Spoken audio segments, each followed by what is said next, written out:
Hello,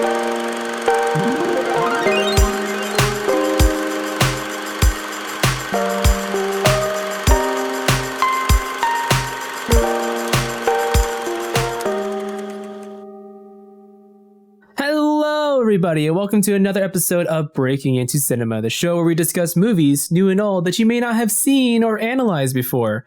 I'm Kevin. Roads? Where we're going, we don't need roads. Lau.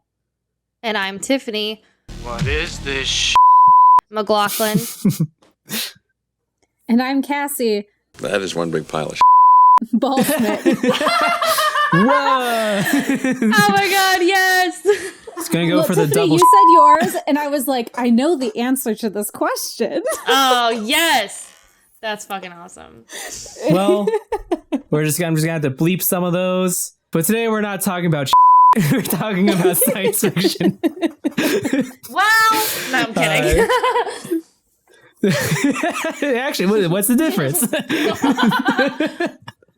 Oh, fighting words. Fighting words. I'm kidding. Today we're talking about science fiction, kind of like the history of science fiction. What are some of the identifiers similar to our film noir episode, but instead of film noir, it's science fiction.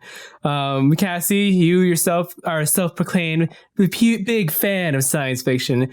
I myself am pretty big on it as well. And Tiffany, where would you say you are on the scale of 1 to 10, of 1 being a normie pleb, 10 being a super sci-fi nerd?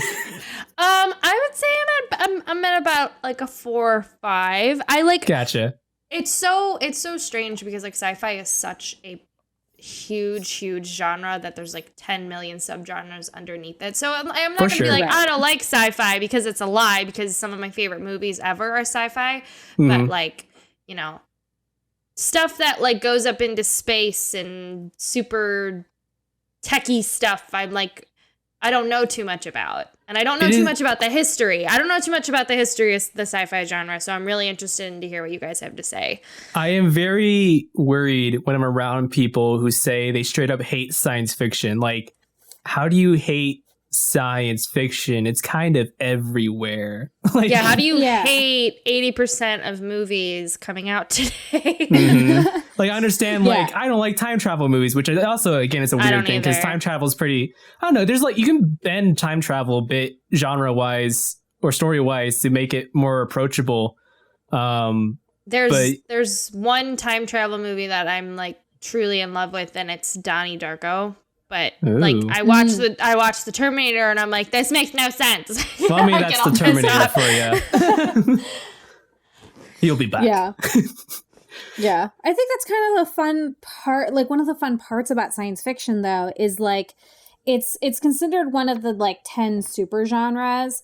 Who originally said it? Oh, Eric R. Williams identified science fiction as one of the 11 super genres. The other 10 being action, crime, fantasy, horror, romance, slice of lights, sports, thriller, war, and westerns. And then, of course, we have the 11th, which is sci-fi. I think that's one of the cool things about sci-fi is like exactly what you said, Tiff. It like encompasses all these different aspects of of different genres and like different conversations that you can have. And it's one of the few genres that I think really explores like social commentary, but also tech commentary, and talk about the future and the meaning of life, and like all these crazy explores people's answers about or questions about the universe, and technology is ruining us. Yeah, phones are bad. Right, like what we talked about with Contact, like a huge part of what we talked about with Contact was like the conversation between like technology and science and religion and like social discussions. But it is also still a movie about aliens. Like, don't worry about it. Don't worry about it. But that like almost plays secondary. It's like the catalyst in order to have these other conversations, which I think is so fun and interesting. Like the use of those things and those types of conversations. For sure. 100%. For sure.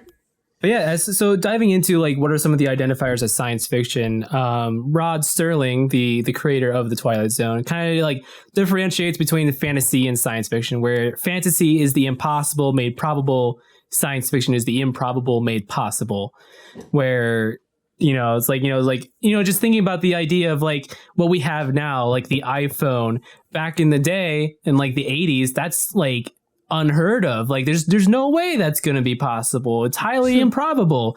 Well, we made it happen. We're living in what the 80s would see as science fiction. Right. Cassie, did you have any other points you wanted to bring to the table?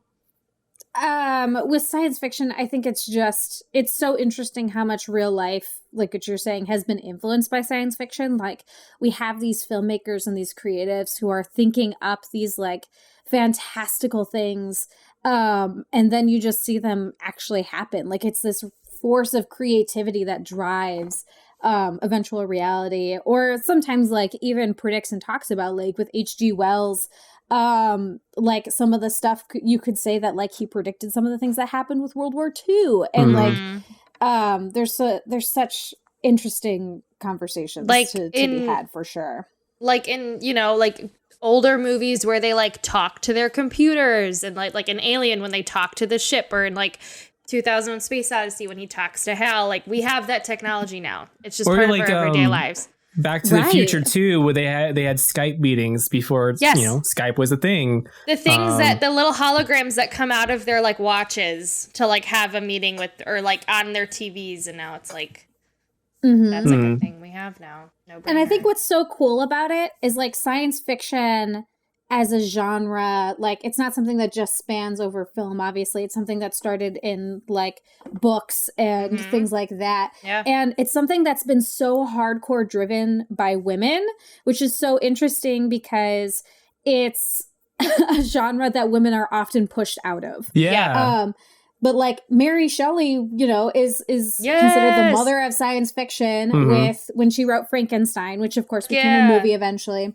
And then 150 years later, Lucille Ball was the one who championed the script that nobody wanted, paid for the pilot, fought for the money to get Star Trek made. What? And I didn't know that. About Twilight Zone. She had a hand in getting Rod Serling the big break that he needed in getting Twilight produced. Yep. So you've got like the mother of science fiction, and then the godmother of modern science fiction. Oh my God. In Mary Shelley and Lucille Ball. And I think we also do have to talk about George Millay with like in terms of bringing sci-fi to the screen. Like such a big part, because like when silent film, appeared, and the initial attempts were like short films that were like 1 to 2 minutes, because dude, film is expensive. Yep. But he's the one who did one of the first kind of attributed sci-fi films with Le Voyage dans la Lune, or The Voyage to the Moon, by George Millay in 1902, kind of drawing upon Jules Verne and H.G. Wells, and was like groundbreaking in its special effects and really pioneered the way for future science fiction films. If you've seen Martin Scorsese's Hugo, which if you haven't, highly recommend. So good. It is basically a pseudo biography of Millay in the making of A Trip to the Moon, or A Voyage to the Moon. It's translations. It's one or the other, trip or voyage.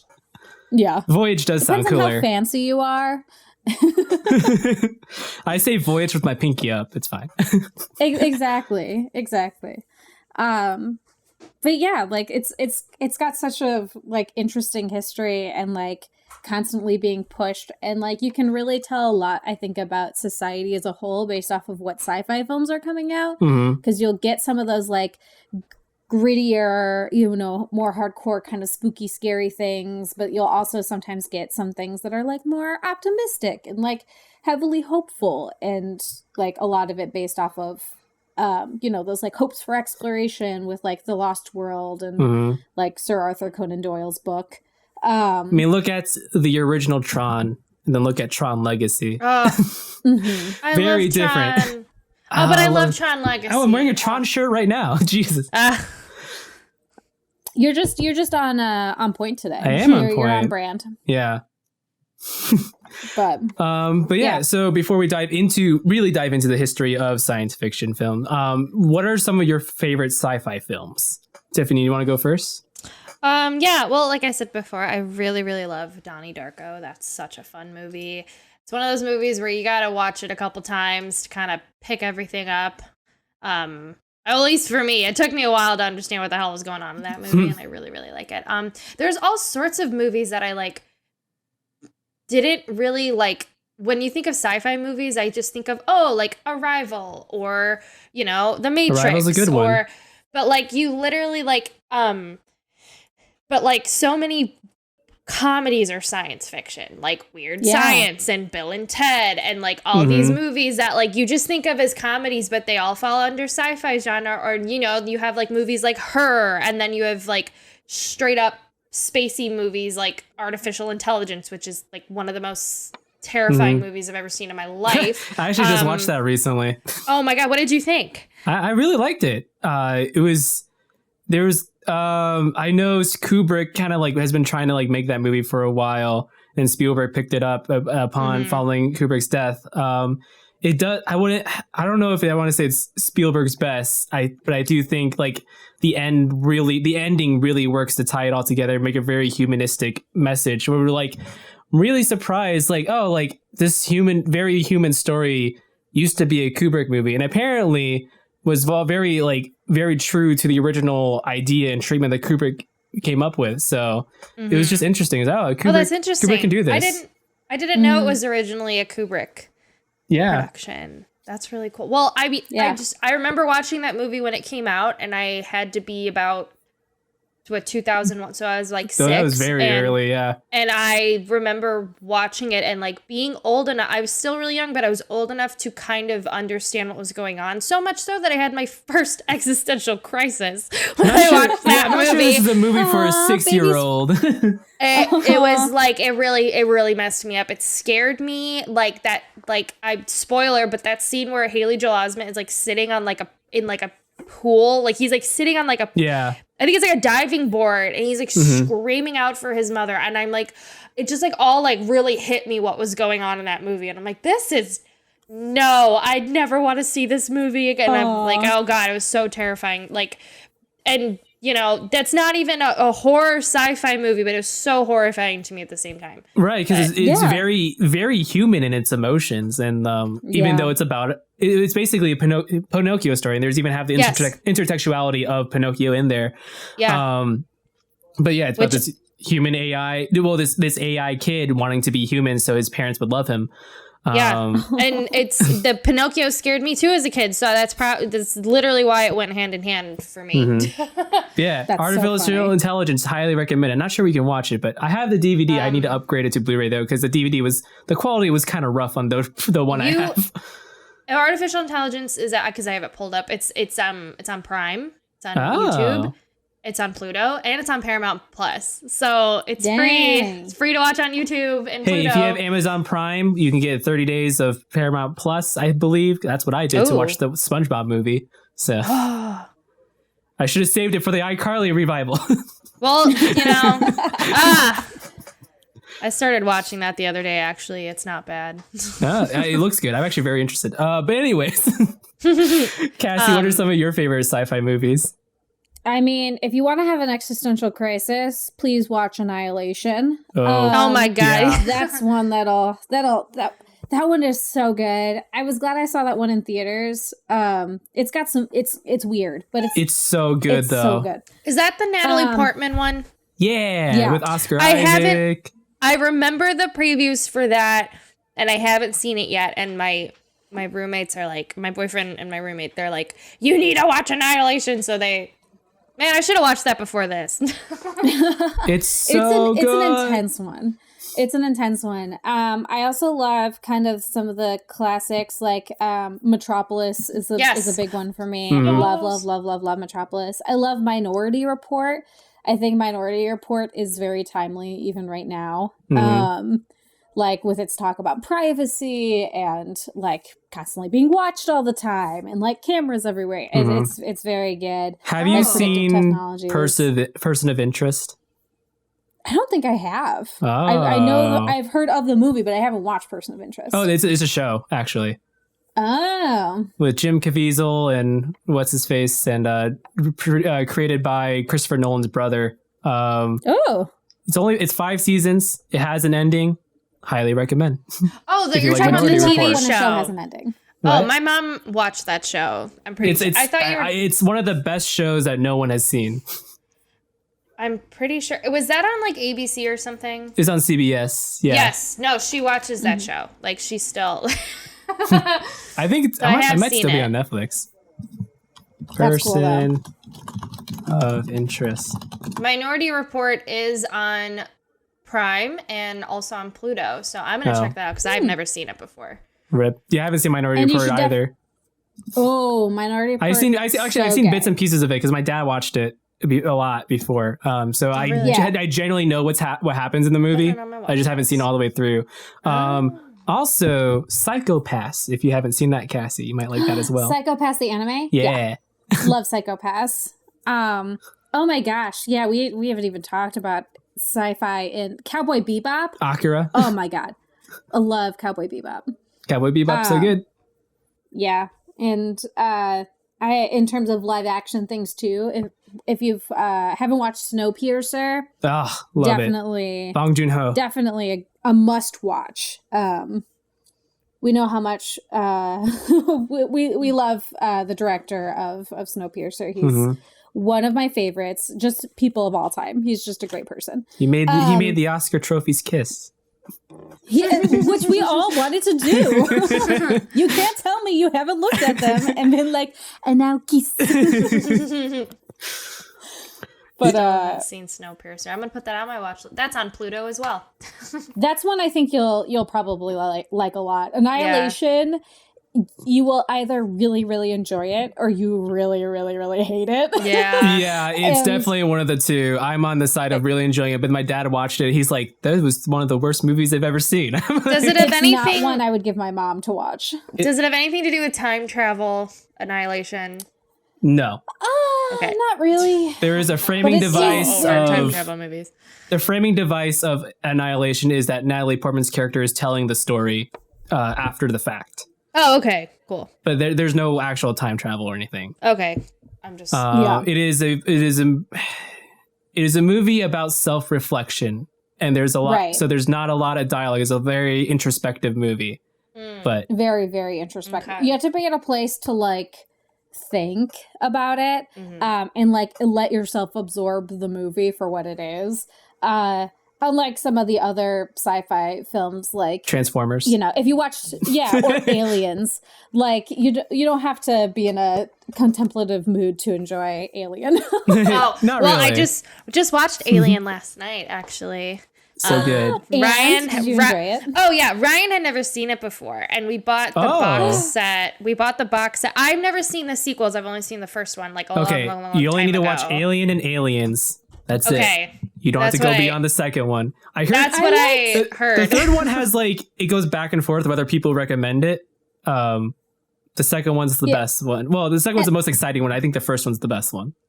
And some of the adjacent stuff too is really good. Like Prometheus, I really enjoyed. I know there's a lot of people who don't enjoy Prometheus. I enjoyed Prometheus. That just unlocked something in my brain. I think I've seen Prometheus. Prometheus is very fun. It's not like Alien, but it is kind of like Alien. But I thought Prometheus was really good. You should put the Alien Isolation video game. That's a must play. Oh yeah, that one really capitalizes on like exactly what it says in the title, the isolation and the absolute terrifyingness that is like actually living through an alien. But this is not a video game podcast. This is a movie podcast. We were talking. That's the neat thing about like sci-fi as a genre. Yeah. Is like it allows you to play in all of these spaces. Yeah.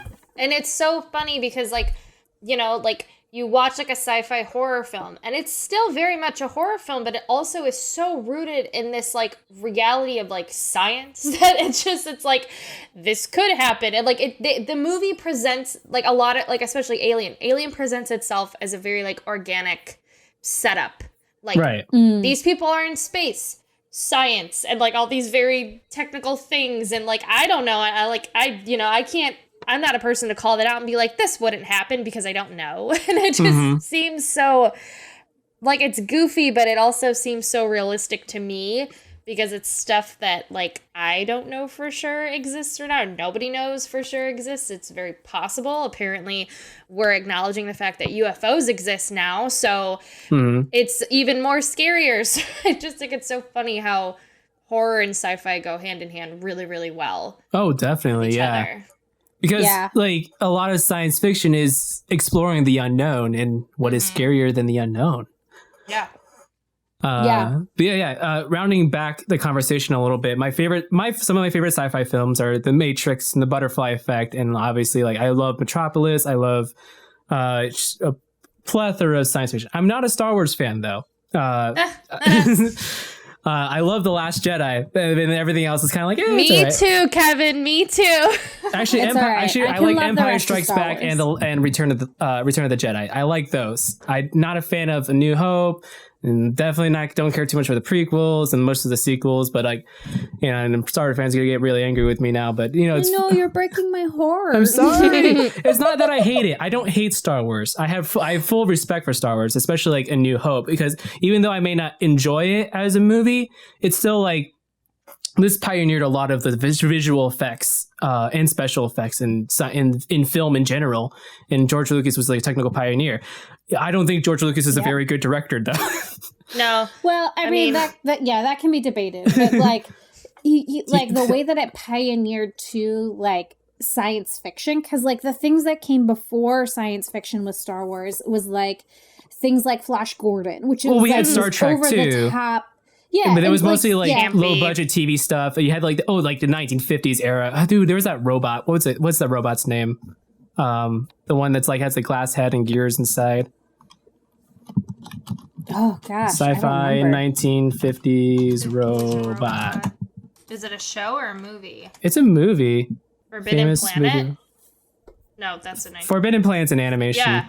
Oh, never mind. Oh, wait, no, it is Forbidden Planet. No, I was thinking of a different movie. Yeah, Forbidden Planet. With the helmet? Okay. Yeah. Forbidden Planet was huge. I still haven't seen it, but what's his name? But but I think that's kind of where Star Wars shines, though, is like it made this space opera sci-fi genre into something that was really gritty and real. Like every single one of those planets that they go to in Star Wars like feels like it could be a real place, like it feels lived in, and it feels like it exists. Every planet has like one geographical what is it called? I'm losing my words today. One biosphere. It has each planet has one biosphere. It's just the desert planet and the ice planet. Yeah, but it's not like a cheap set where it's like fake mountains or like fake like craters. So it looks super cool. It feels like a destination. Mm-hmm. Right. Every one and of so those much of sci-fi prior to that was so clean and tidy and like I if you feel look at like the early episodes of Star Trek really too. grounded, like Star Wars really grounded sci-fi into something that was like gritty and real and like dirty and lived in and not completely. I felt like a lot of these were real people. Well, also just adding a lot of fantasy elements to it too. You have like, kind of almost like the Sword in the Stone hero's journey. Well, it is the hero's journey for A New Hope. So something that's seen a lot in fantasy, incorporated into the science fiction, and plus the use of the Force. It's magic. Like, there's no scientific explanation where it's like, just use the Force. It is the Force, and like as it's explained later on, and then like the New Empire Strikes Back is like the Force is controlled by emotion, which is a very fantasy element of using magic with emotion. Don't worry about it. Okay, so here's my theory about midichlorians. The midichlorians are not real. My theory is that it is a scientific theory that they came up with in universe, but they were actually wrong. It's actually something else. Oh, interesting. That's Big takes, that's my big takes. Star Wars theories with Kevin, the guy who doesn't really care for Star Wars. That's super fun. But yeah, so we kind of talked about it a little bit, and we just want to get into a little bit more detail. Like, how did sci-fi start, both in general and in film? So, as you mentioned, Mary Shelley really is like gave birth to science fiction in 1818 when she wrote Frankenstein, which is a fantastic book, by the way. Still holds up really well. One of my favorite books ever. Mm-hmm. The protagonist, Victor Frankenstein, is a practicing scientist before the word scientist was even coined, which was in 1834. And then, as we mentioned, Frankenstein received a film adaptation in 1910. However, they did not do it justice. Yeah, it was okay. It's fine. We got I, Frankenstein now. It's fine. I saw it in 3D. Actually, one of the best 3D movies I've seen. Mary Shelley would be proud. Well, it popped out of the screen. Like, actually, Moving I watch it pictures. every single day. But yeah, then like George Méliès had The Voyage to the Moon in 1902, generally considered to be the first science fiction film. I'm sure, and we will definitely be talking about this more in a later episode. Because when we get to like the 1900s and the 1890s, I think we're just going to group multiple films together because they're so short. We can talk about it a little bit more. And in terms of American science fiction films at this time usually had revolved around technology, but were also made more to be comedies. But meanwhile, across the pond, in science fiction was used as social commentary, as seen in like Fritz Lang's Metropolis, which is, as we mentioned, really fantastic movie. It's a German sci-fi film, Silence. Basically talks about what's the word? Dictatorship.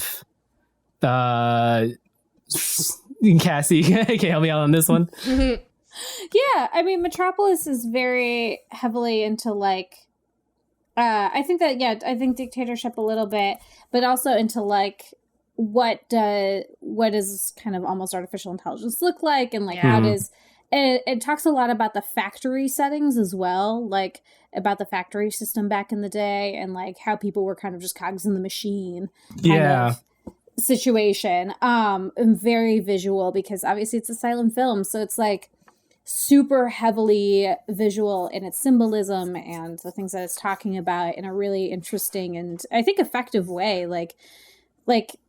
It's one of those things that I think the silent film era has such an advantage on, is like you have to be able to tell everything visually and really heavily into that visual medium. And so it doesn't matter where the film was made, because like we all speak very similar visual languages. Right. Which I think plays to its I don't know. Detriment, strength. Yeah, it plays to its strengths. There we go. That's there we go. Yeah. But yeah, and I lost. But in Metropolis, it is a film. It is a science fiction film that is about being human, about having a heart, and it's about love. Expressionism, German expressionism. Yeah. Right. Which is what's weird about Metropolis, which is not Metropolis's fault or Perfect Slane's fault at all. This is somehow Alfred Hitchcock's. What's Adolf Hitler's favorite movie? That's the name. Oh, okay, that's super funny. Yeah, I didn't it's know that. like you watch this movie, you're just like, this is anti-Nazi. How did Hitler like this movie? It's so well, funny. it was because but Nazis weren't around back then, obviously. But it was it is a movie when you think about look it through the lens of if this is correlating it with World War II, is like, yeah, this is the anti-Nazi movie, obviously. CEO of missed the point. Right. Yeah. Well, I mean, it is Hitler we're talking about, so. Yeah. I mean, there's a lot of criticism for it. Like, I know H.G. Wells hated it. And he describes the film as silly and calls the story trite and ludicrously simplistic. Well, I mean, I'm sure H.G. Wells looked at his own writing. He's like, yeah, I'm the greatest writer that ever lived. I'm sure. But it's still interesting. Somebody who is like so well known for his like science fiction, like absolutely hating on poor Fritz Lang's film. Poor Fritz Lang. He was just trying to make a movie about love.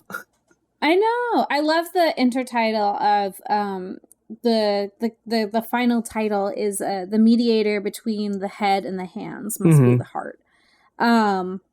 It is just, it's so good, and it's so influential to like cinematography, and like you can see a lot of like, even with what Charlie Chaplin ended up coming up with, like a lot of the framing and stuff can be seen later in Charlie Chaplin films too. So for sure, yeah, especially in like modern times, I think was a good one that kind of directly references Metropolis as well. Very much so. Yeah, very, very, very, very much so. And on that note, we're going to take a quick break, and when we come back, we'll talk more about how sci-fi has evolved over the years. See you in a bit.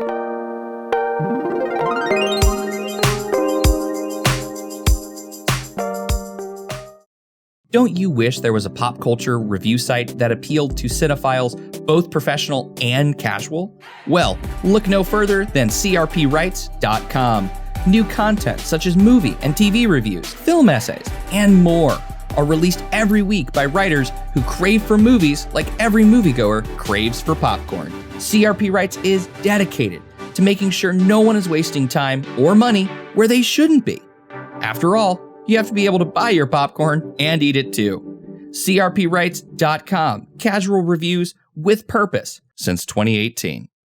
Starting a podcast? Try a Podbean Unlimited hosting plan. It's what we use here at Committed Critics, giving us the opportunity to have our show on Pandora, iHeartRadio, and even Spotify.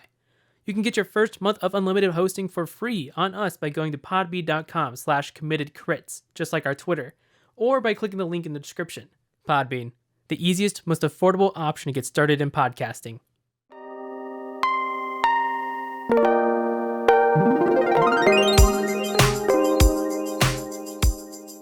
And welcome back to Break Into Cinema as we continue to talk on science fiction, notably how science fiction has evolved over the years.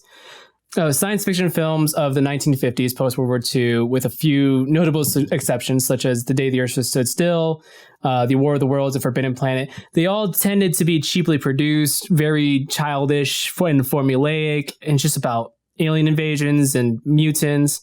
And then during this time of the 1950s of America making these cheap movies, Japanese and Japan in the meantime was making numerous Godzilla movies, which I'm sure Cassie has lots to talk about.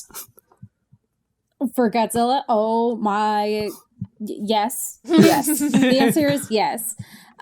If you guys don't know, also there is a Godzilla Criterion collection that's like their 1,000th box set, spine number box set. It's like $150, and it's my dream. It's beautiful. Well, it's got all of the Showa era. This month that we're recording this in July, there's going to be a 50% off sale. Oh my god, is that starting soon? Oh my god, starting on the 10th, I believe. That's hot. Deep breaths. Please excuse me while I go immediately mark the date. I miss it every year because there's two, right? There's a summer one and there's the one in Christmas July and one in November. So I'll post in the group chat when they happen, because there's also flash sales that happen on their website. I always miss it. Yeah. Oh man, but Godzilla and King Kong, like, both were hugely influential in terms of like the sci-fi genre, and also just as like films and filmmaking in general, because like King Kong had a huge spot in like helping bring stop motion mixed with live action, and then Godzilla is an allegory for nuclear war, which obviously is very, very influenced by like that post-war kind of world, but in a, I don't want to say optimistic way, but like in a very interesting way. And Godzilla gets to explore a lot of different like political sides of things too, of like, how do we react to this like big wild monster kaiju? By running and screaming. Right, like how do we deal with this, and how do we deal with the aftermath of war, and like Godzilla and like the whole kaiju universe has spawned like the most recognizable monsters in cinema history. Short of some other ones which also came out during this era too. There's lots of like really interesting history with the Godzilla and kaijus, and for sure we will absolutely have to cover it at some point, because if I go off on a tangent now, it'll be 3 hours. We'll never get her back. You'll never reel get it me back in. But yeah, so traditional science fiction of the late 1960s and early 70s reached huge popularity in television and in film. Like American science fiction, they had TV series such as we mentioned, like Star Trek, which Lucille Ball had a hand in, but it was also founded by Gene Roddenberry. They primed producers and audiences alike for more adaptations of serious science fiction. Like this is now like when Star Trek came out, they're like, oh, like science fiction isn't just a goofy thing for kids. It's like we can tell real stories with this. And then, I'm sure Twilight Zone had a hand with that as well. So then as we move on to like the 60s and the 70s, we get Fahrenheit 451, the adaptation, 2001: A Space Odyssey from Stanley Kubrick, which 2001: A Space Odyssey, like came out, I'm always very surprised it came out in 1968 because it does not look like it. It looks like it was shot in the 80s. The 2001: A Space Odyssey is so interesting too, with like the music choices, because I don't know if you guys have watched it or listened to it or anything like that, but they originally put in temp tracks that was just classical music, and they actually had a composer come in and was like going to write stuff, and then they went, what if we just kept the classical music? Yep. Yeah, it works. Mm-hmm. Yeah, like he just did a really good job choosing stuff that like really fit the tone, and they were like, well, let's use the temp tracks. Exactly. But like, that and movie, like, oh, sorry, go ahead, Tiffany. I was just gonna say, like, that because of the score, I feel like that movie makes it. That movie is just very stressful for me to watch. I am just constantly on edge when I'm watching that movie, and that's like the point. But like, it's fair. It's that score is so brilliant. Ugh, Yeah, it's so good. Influential and as like hell. these films, they earned a lot of praise and attracted a large number of audiences. So then it started attracting more directors and actors to the science fiction genre. So then it became science fiction cinema became a very commercial thing. Like this is like a good investment for producers. So we created blockbuster movies like Star Wars, Close Encounters of the Third Kind, E.T., and essentially just took away the idea that science fiction were just B movies.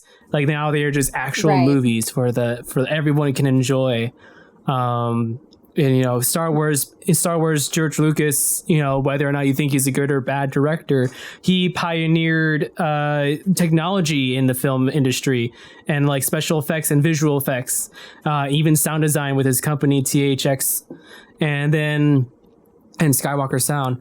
And then Close Encounters of the Third Kind, fantastic Spielberg movie with very human approach to an alien invasion. And then, we got E.T., which is like another Spielberg movie that's very human, but also is like, it's a classic kids movie. Every kid has seen E.T., right? Right. I mean, we cannot understate or like overstate really, like the influence that Steven Spielberg has had, not only on the film industry as a whole with like making iconic blockbusters and literally being the person who like became the reason why we have summer blockbusters, but also in the sci-fi genre as a whole, like taking elements of other genres and like helping to push sci-fi into what it became too. Like, what if Godzilla was a bunch of dinosaurs and we made a park for them? I mean, partnering with, again, who I think is one of the most iconic sci-fi writers of all time, Michael Crichton. Like, I have a whole shelf on in my library dedicated to Michael Crichton books that I have reread multiple times because he is so prolific in his writing. And like, I think Spielberg did such a great job. I think that people have different interpretations of whether Spielberg did a good job with Jurassic Park. I think he did a good job. He did, because if you had taken the like insane technicalities that were in the Jurassic Park book, it would not be for an interesting story. But he found like the human elements that made this sci-fi like wild thing into this like really grounded, really human experience. The day that we talk about Jurassic Park is going to be great, I guess. But yeah, he did such a good job and is so influential for sure. the sci-fi genre. Yeah, and I mean, if you look around us now, we have the MCU, like the popularity of superhero movies in general. Like that's science fiction. Right. More, yeah, because like, you know, you got Superman who's an alien that comes from another planet. You got Captain America who was experimented on with experimental serum. You got the Hulk who was the victim of gamma rays and radiation, and you know, and Spider-Man bit by a radiated spider. Yeah. Or genetically altered spider. It depends on which continuity you work with. Right.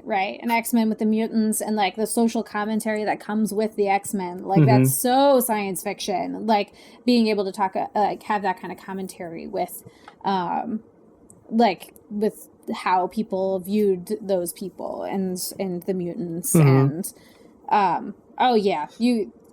yeah. And we're finding you can't say you hate sci-fi and love superhero movies. Yeah. And then also cyberpunk is just its own aesthetic that's been really good. That's just really fun. But also like we are seeing, I mean, we saw it in Star Wars, but like we are seeing more of blending science fiction and fantasy together as well, where you have these science fiction elements, but also you have like magic in it that's not science based. Like Star Wars, we had the Force, which is fantasy, and now we have very recently like the MCU with like especially like WandaVision in particular. It's a mix of science fiction and then like Wanda's magic. Then you know, and then we see in Loki with he goes to the TVA, the Time Variant Association or whatever it stands for. Great show, by the way. Loki tries to use magic and is like, oh, you can't use magic here in basically purgatory. So establishing in terms of world building that like science and magic exist like as two separate entities in the MCU. I think science fantasy is a great, you know, kind of determination for that kind of genre. It's like it's fantasy mixed with the science fiction kind of elements, right? For sure. But it's not like, you know, it's like, oh, like it's not. There are some books that are like and movies too where it is magic is just science that we don't understand yet. But in this case of the MCU, it's like, oh no, it's actual magic. It goes by. It's based on emotion. It's based on like your how you think about how you want to project it, all that stuff. It's not like, oh yeah, there's like these little like nanobot things, and then like, you know, you just manipulate them to do with what you want them to do. It's, and you know, there's if we'll talk about fantasy at some point, because fantasy is my genre. I love fantasy, but there's a difference between a soft magic system and a hard magic system. And a hard magic system doesn't necessarily mean that it's based on science. It's just like there's a set of rules that the magic system has to follow. Right. And, you know, science fiction kind of like lends itself to be like a sort of like a hard magic system where like there are limitations, certain things can only do certain things. But it also like it is done. It's done more so in fantasy, but science fiction does it really well sometimes, where like the limits of the sci-fi devices create character and dramatic conflict that makes it a more character-driven story. That's a good way of explaining it. Yeah, and then like especially like Alien with the sonar gun. Like that's like, you know, it's very limited. It tells you where where movement is, but you don't know exactly where, and it creates that tension. Like you want Ripley to live, and you're listening to the beeps of the machine. It's like, where is it? And just because it beeps faster doesn't mean you know exactly where it's at, because you could be in the walls or in the air vents. Yeah, a great use of the ticking time bomb element that's so commonly used in film. Very much exemplified in that for sure. And there's some science fiction films that, I mean, obviously a lot of them don't age well because like, you know, it's like, oh, like we made this before we knew what computers actually were or something like that. But then we got The Matrix, which at the time probably apparently confused a lot of people. But nowadays we have virtual reality. So kind of like, when we view The Matrix now, it's like, oh, it's like they're going to a VR world. But you die in the game, you die for real. Can I just say, Stay Alive, that's a good movie. That's like Is that the tagline? I haven't seen that one. I think you rank it. You talked about it before, though. Yeah, that's like literally the tagline for Stay Alive. That's not a science fiction movie. However, it's like literally if you die in the video game, you die for real. Die for real. But what I was just gonna say, I love the Matrix script. Oh, it's such a great script. Don't get me wrong. Matrix is a great movie. They did what they could for that time. Like it's great. But I for some reason I enjoy reading the script more than I enjoy watching the script. Movie. Is a lot like a novel where it's like instead of writing down objectively what is happening, it is also writing down the emotion of the scene so you can visualize it. Right, which makes for great reading. Yeah. Mm-hmm.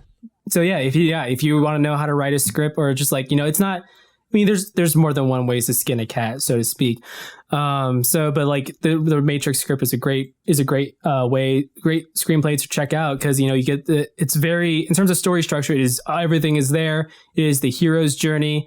All the story beats you need are there. It's a good way. It's just a good way to learn how screenwriting works when you compare it to the screen, and just how to shape your own story as well. It's one of the best screenplays to read because you don't need all of the camera direction in the screenplay to like see what the vision is. It's so well written and so well like thought out and detailed that it's all right there, and you don't read it. Like sometimes you read a script from like a really famous movie and you're like, I don't see it. It's like you have to watch it to see it, but in that script you see everything. It's so good. Ugh. That's one of my favorite things to do. And I know we gave a homework episode or a homework assignment in the film noir episode.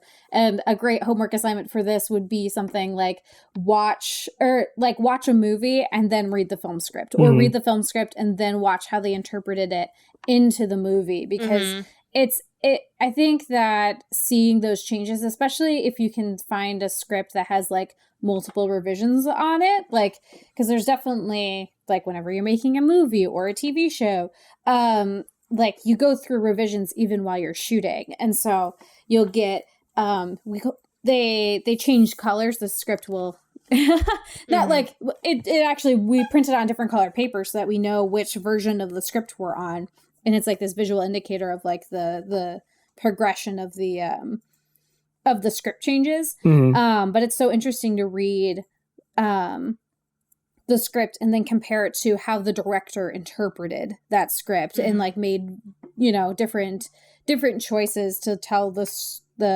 story differently on the screen versus like how the script was written, because sometimes the script doesn't have a lot of like visual language, but then you get to the actual movie and you're like, whoa, so this is not in there, but this makes a lot of sense. Or you're like, where did this come from? I'm looking at Amazon real quick. So the Matrix shooting script, I have the book of it, but apparently it's not on sale anymore. But you can still find Eternal Sunshine of Spotless Mind is on here. That's another good sci-fi film to check out, and it's Jim Carrey in a dramatic role. But basically, it's like it is a film about this guy who broke up with this girl, but then like he wants to forget about her. So he hires someone to go into his mind and delete every memory of her. But then during the process, he discovers that like maybe it's the memories it's the painful memories that make him who he is. So then he tries to stop the process. It's really fantastic.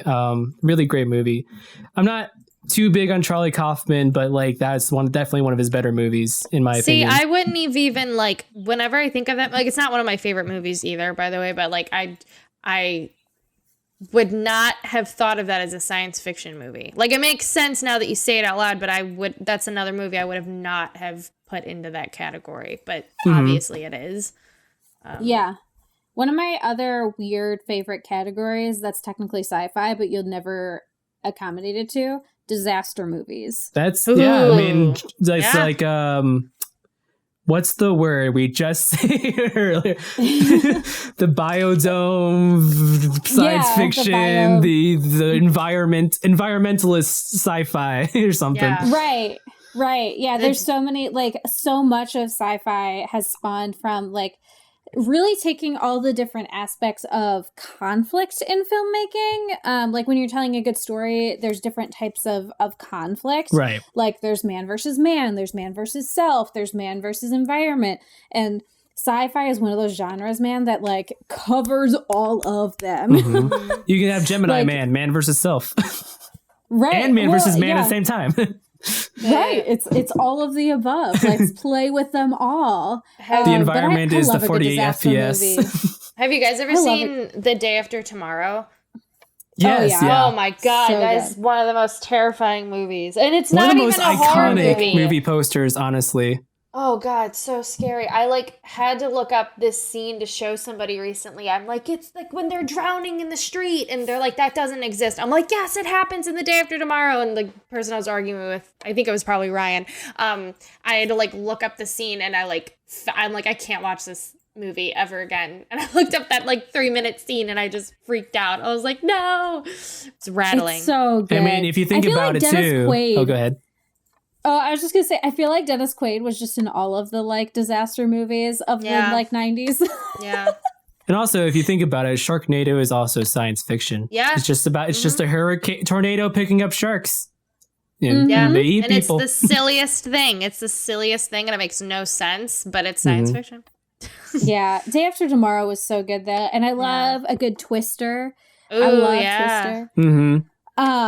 Yeah, I feel like disaster movies get a bad rep, but man, they're so fun. They're 2012, so man. fun.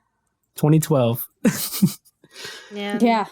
Have we talked about War of the Worlds yet? We I think I made a brief mention of it. I think you War of the did. Worlds is one of the War of the Worlds. Well, I mentioned the original one, 1953, based. They're all based on the H.G. Wells novel.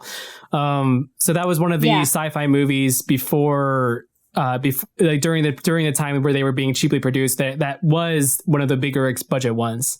It was The Day the Earth Stood Still, War of the Worlds, and Forbidden Planet were the big budget ones. When it was seen as B movies. Was War of the Worlds, because War of the Worlds came from a radio show, right? Or was it a book I know first? H.G. Wells wrote it first, and then it became a radio show, and then it became that. That's one of my favorite like little pieces of science fiction history and like that, because I have it on vinyl. Ooh. It was originally broadcast as like a news broadcast. It wasn't broadcast as like a radio show. Yeah. So people thought that this was actually happening. Is the original Welcome to Night Vale?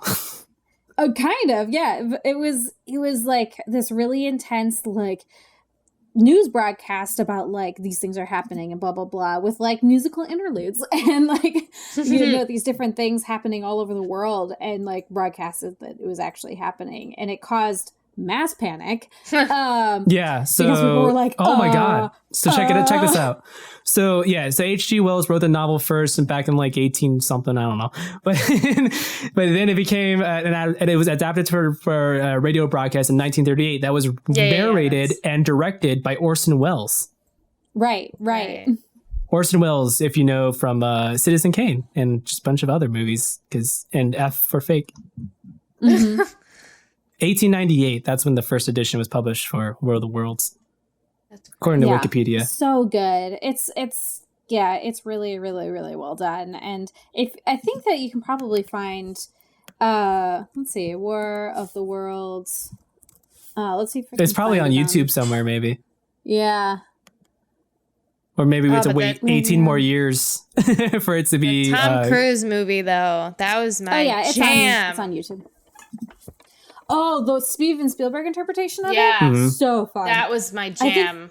Oh my god. The interpretation of the tripods in that is just really wonderful and terrifying. And they're like tall and lanky and they just like, they're like Slender Man walking. Yeah, they so just like scary. scoop you up. Oh, man. Scoop you up. Oh man, so gross, but so good all at once. It really is. It's really fun. Definitely highly suggest the Steven Spielberg interpretation. It's just a really good time. Can you tell that we just really love science fiction? Can you tell that we've got a thing for science fiction? So before we go on to our closing thoughts, I just want to ask one more question. do you think science fiction will always be around? Yes. Oh yeah. Yeah, same here. Especially as our technology continues to be more and more developed. Like, I believe a story can be based on or inspired by anything, and technology and the scientific method is no different. Technology is constantly evolving. And just look at the past 20 years. Like, we had cell phones that you had to like flip open, and now we have iPhone X11. I don't know anymore. It's hard to keep up. We have 4K monitors. We have the even just like video game consoles like that. You know, we have SSDs now that are process information way faster than a hard disk drive. And we just get 4K 60 FPS gameplay. It's we can talk to people across the world. Yeah, with like virtually we have fiber no optic delay. internet now that goes like 1 gigabyte download speeds. It's insane. We We have can talk to space. We can talk to space. Hello, Mr. Moon. How are you doing? yeah. I like I said earlier, like we have Alexas and Googles, and they're probably my Alexa's probably listening to me what I have to say right now. And like waiting for you to say like Alexa. Yeah. Be like, Self-destruct. What's happening? I'm ready. Yeah, no, and I just, it's kind of scary how like all these like films and television shows like, you know, predicted or like influenced the technology of today, but how quickly how quickly all this technology blossomed. Well, Right. Rod Serling once said, you know, science fiction makes the improbable possible. So Yeah. in like a lot of science fiction has inspired engineers to make what happens in the show real. Exactly.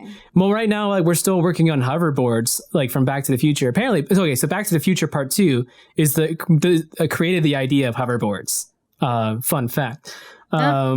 Yeah, according to Robert Zemeckis and Bob Gale, I think that's the writer's name. They invented the idea of hoverboards. So nowadays, people are still trying to make hoverboards a thing. We had the one with the two wheels with the one wheel on either side that explodes in airplanes. But Yeah, I think that's such a like cool thing about like film. Like it really is the exemplification of how film and creatives have an influence on like things that become reality. You know, like we have these amazing creative visions for different things and come up with these wild, or what we think at the time are like these wild stories that like, you know, sometimes can come true. And, you know, sometimes they are allegories for things and talking about specific social events and stuff like that. But they really do inspire people to go out and like do the dang thing and like or like warn about, you know, things that could come to pass. And like, you know, they're a great Michael Crane is very good about vessel. Michael Crane's very good about the warning about things to come to pass. Yeah. Right. He's always about like, hey, don't mess with Mother Nature. Well, you're not God. That's the don't thing. mess with nanorobots. Don't mess with computers in the heads. Don't mess with with Andromeda Strain. He's got the like talk about pandemics. Like the dude covered so many different things. But yeah, it shows that it's such a great vessel for like talking about these things and becoming like, you know, it like your history is doomed to repeat itself unless we continue to learn about it and remember that, hey, these are lessons that we should probably learn. Well, I think it's so interesting that like we've been warned about climate change and environmental and like all this stuff for years in movies because people have been studying this stuff for years, and because it's been in movies and these fantastical sci-fi thrillers and movies, it's people just think it's a, you know, like stuff like The Day After Tomorrow, like they just say, oh, that can't happen to us, like it was just in a movie. Well, it's starting to happen and it's freaking me out. And I'm like, it's just so interesting how people choose to like, you know. I mean, look at the pandemic itself, where people will watch the news, they're just like, it's science fiction, it'll happen to someone else, not me, or like, you know, people just straight up denying it. And I'm like, yeah. So it's so interesting how we choose to like pay attention to the technology in movies. They're like, oh, that's believable, and like, yeah, let's like make that, and like they make it a thing, and then but nobody believes that the consequences of the environment that's actually happening. Yeah. and that we can stop it, but no one wants to. It's insane. That's the true and horror. the social stuff for sure too. It's like same thing with the society. I mean, like 100%.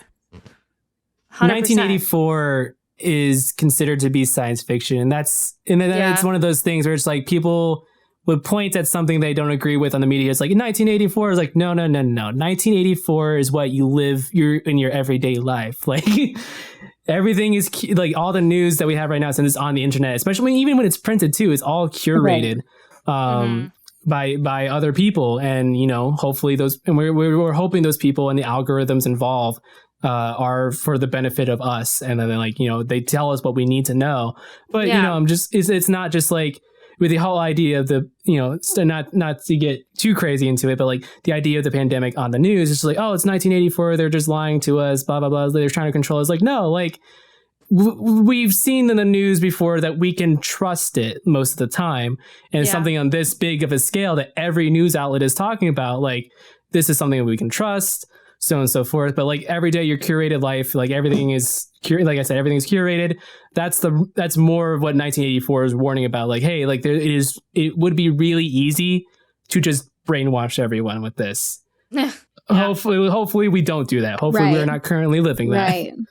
I mean, and look at like the Terminator, for example. Like that, like the entire point of that movie is like the entire like basis of that movie is around like a future nuclear war, however many years into the future that like and they go back in the 80s, and it's just like the 1980s, and it's like normal and nothing's happening, and they like barely believe him when Kyle Reese is like, hey, this is gonna happen in the later years, and she's like, no, it's not. Like, I don't believe you. And it's gotta kill Sarah Connor.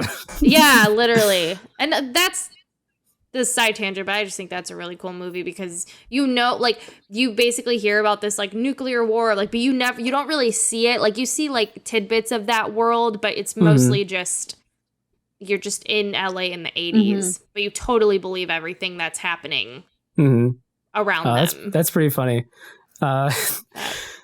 Yeah.